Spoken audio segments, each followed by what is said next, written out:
Welcome back ناظرین.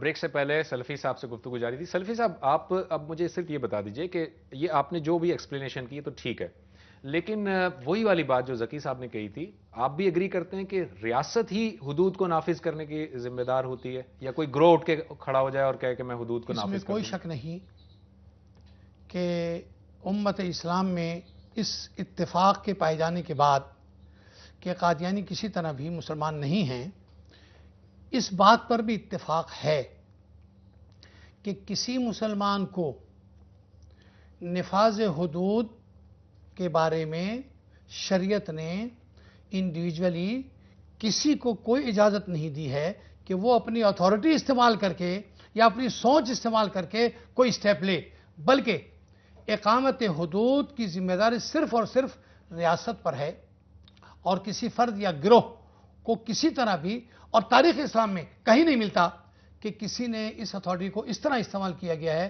گویا یہ کنکلوژن ہے کہ ریاست جو ہے وہ ہر غیر مسلم کی جان، مال، عزت و آبرو کی محافظ ہے، ذمہ دار ہے، ٹھیک ہے نا؟ بالکل. اور اس قسم کے حالات جو ہمارے ملک میں پیدا ہو رہے ہیں، یہ کسی حیثیت میں بھی نہ اسلامی نقطہ نگاہ سے نہ انسانی نقطہ نگاہ سے کسی طرح بھی قابل قبول نہیں ہے.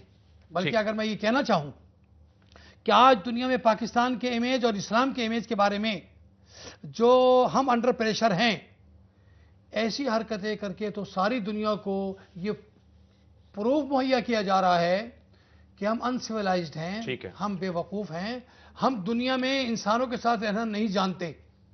لہذا کسی حیثیت میں بھی اس بات کو کنفرم نہیں کیا جا سکتا کہ یہ بات صحیح ہے یا ایسا ہونا چاہیے. ٹھیک ہے. ذکی صاحب آپ کی طرف آتا ہوں میں. یہ دیکھیں ابھی یہ جو حملہ ہوا، اس پہ تقریباً تمام ہی دینی جماعتوں کے رہنماؤں کے بیانات بھی آئے، سب نے مذمت کی، انکلوڈنگ مجلس ختم نبوت نے بھی اس کی مذمت کی ہے، یعنی سب نے مذمت کی ہے. آپ کیا سمجھتے ہیں کہ یہ جو حملہ ہے یہ کوئی مسلمانوں کو اور جو مائنورٹیز ہیں ان کو آپس میں لڑانے کی کوئی سازش ہے؟ کیونکہ ایک طرف جو ہے یہ سارے مذہبی لوگ جو ہے مذمت بھی کر رہے ہیں، اور دوسری طرف طالبان نے اس کی ذمہ داری بھی قبول کی ہے. اس کو کس طرح دیکھ رہے ہیں ڈاکٹر صاحب؟ بات یہ ہے کہ ایک اسٹیٹمنٹ جو کہ آپ میڈیا میں جاری کرتے ہیں، پریس ریلیز کی صورت میں جاری کرتے ہیں، اس میں اور جو کہ آپ بنیادی طور پہ ہیں، بعض اوقات اس میں گیپ ہوتا ہے، فرق ہوتا ہے. جو نصاب یا جو تعلیم اس وقت مدارس میں دی جا رہی ہے، اس کو دیکھنے کی ضرورت ہے کہ آپ وہاں پر ٹیچ کیا کر رہے ہیں، ان کو ایک اسٹوڈنٹ کو کیا بتا رہے ہیں. دیکھیں ابھی آپ جب حافظ ابتسام الہی ظہیر سے بات کر رہے تھے تو انہوں نے معاہد کی، مرتد کی بحث چھیڑ دی. یہ تو میڈیا پہ ہے. جب آپ مدارس میں ہیں تو وہاں پر آپ کمیونیکیٹ یہ کر رہے ہیں کہ یہ مرتد ہیں، اور مرتد واجب القتل ہوتا ہے. تو جب اس طرح کی بات کمیونیکیٹ کی جائے گی ایک اسٹوڈنٹ کو مدرسے میں، تو لا محالہ اس طرح کا فینومنا کریٹ ہوگا جسے آپ ایکسٹریمزم کہتے ہیں. یعنی یہ کہ وہ پھر یہ ایزیوم کرنے لگتا ہے کہ وہ یہ کام بھی خود ہی کر سکتا ہے، اگر ریاست نہیں کر رہی تو وہ خود ہی کر لے گا. نہ اسے دین کا پتہ ہے، نہ اسے آئین پاکستان کا پتہ ہے. یہ جو گیپ پیدا ہوتا ہے ٹیچنگ میں اور ایکٹس میں اور میڈیا سٹیٹمنٹ میں، یہ بہت بڑا. لیکن ذکی صاحب آپ کی سر ایک منٹ معافی چاہوں گا، آپ کی قطع بہت بے ادبی ہے، آپ کی قطع کلامی کہ آپ کنڈکٹ کر رہے ہیں پروگرام. نہیں بتائیں.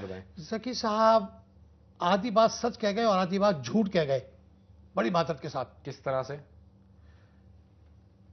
مدارس میں جو کچھ پڑھایا جاتا ہے وہ اصول تو ضرور پڑھائے جاتے ہیں کہ کافر کی ڈیفینیشن یہ ہے، مرتد کی ڈیفینیشن یہ ہے، مسلمان کی ڈیفینیشن یہ ہے، فلاں کی، لیکن وہاں یہ کبھی نہیں پڑھایا جاتا، اور نہ کسی نصاب میں کوئی ثابت کر سکتا ہے کہ اگر کوئی مرتد یا کافر سامنے آ جائے تو اسے اڑا دو، یا موقع لگا کر اس کی جان لے لو، یا اس کو ڈیمولش کرنا ہے تو پلاننگ کر کے اس پر حملہ کر دو.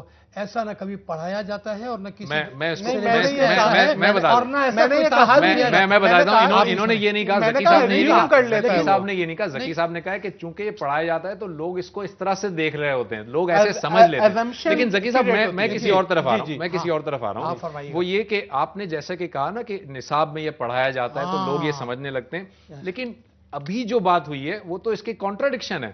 یعنی اگر نصاب میں پڑھایا جاتا ہوتا تو جتنی بھی مذہبی جماعتیں ان کی مذمتیں آ رہی ہیں، یعنی سب مذمت کر رہے ہیں. میں نے کہا نا یہ تو میڈیا کنزمپشن کے لیے نہیں, میں نے یہ بات کہا یعنی کہ یہ میں آپ کو یہ بتا رہا ہوں کہ میں ہر عالم دین کی بات نہیں کر رہا ہوں جی, لیکن میری بات کو ویریفائی کرنے کے لیے آپ مدارس جائیں اور وہاں پہ آپ اسٹوڈنٹ سے ملیں اور ان سے پوچھیں کہ لیٹ سے آپ کا اس اسکول آف تھاٹ کے متعلق کیا اوپینین ہے یا آپ کے خیال میں ان کے ساتھ کیا رویہ ہونا چاہیے.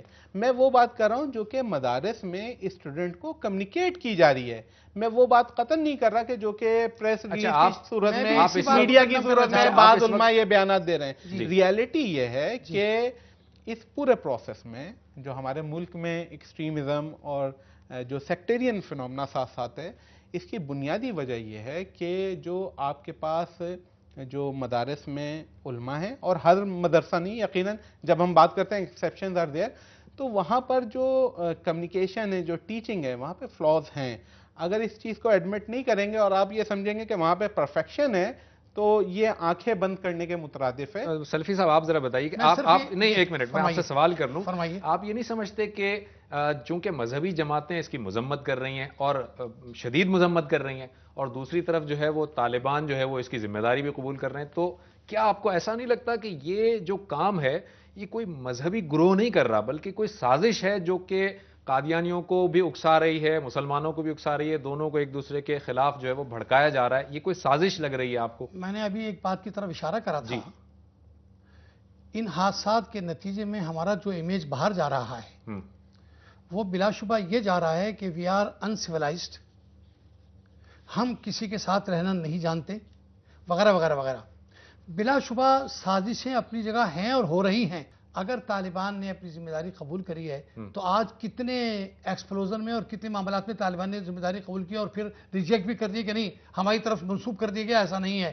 اگرچہ دیکھیے یہاں بات ہو رہی ہے مسلمانوں کی, پاکستان کی بحیثیت اسٹیٹ کی, ٹھیک ہے, اور جتنے علماء ابھی آپ نے فرمایا کہ سب نے اس کو کنڈم کیا ہے اوپر سے لے کے نیچے تک, لیکن اگر طالبان کے نام سے کسی نے کوئی اسٹیٹمنٹ دیا ہے تو وہ اتھارٹی نہیں ہے پورے پاکستان کے علاوہ. ایک ناظرین مختصر سے بریک سے ہم واپس آئیں گے اور گفتگو کو یہیں سے کنٹینیو کریں گے بریک کے بعد.